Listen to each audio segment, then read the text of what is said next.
Tirupati Janasena incharge mister Kiran Royal నీకే చెప్తా ఉన్నా, నువ్వు అన్నమే తింటావా ఏం తింటావా ఒకసారి ఆలోచించుకో.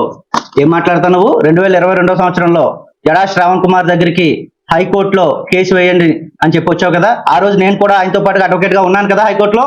ఏం పీకావు నువ్వు అప్పుడు? ఒక అమ్మాయిని ఒక వెధవ పని చేస్తే అవన్నీ కూడా నువ్వు ఫోన్ లో బంధిస్తే, నీ ఫోన్ ని అప్పుడున్న ఎస్పీ సీజ్ చేస్తే పరిగెట్టుకుని మా దగ్గరికి వచ్చి సార్ కాల్ పట్టుకొని నువ్వు హైకోర్టులో కేసు వాదించుకొని ఆ ఫోన్ సీజ్ చేయకుండా కాపాడితే జడా శ్రవణ్ కుమార్, ఈ రోజు నువ్వు ఆయన్ని సిల్లి పుట్టు లిల్లీ పుట్టు అంటావా?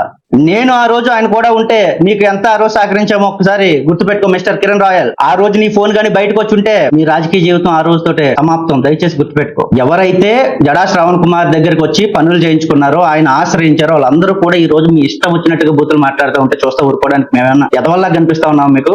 మాట్లాడడానికి మేము కూడా సిద్ధంగానే ఉన్నాం, కానీ ఆచితూచి మాట్లాడాలి కదా అని మేము కూడా ఆగుతా ఉన్నాం.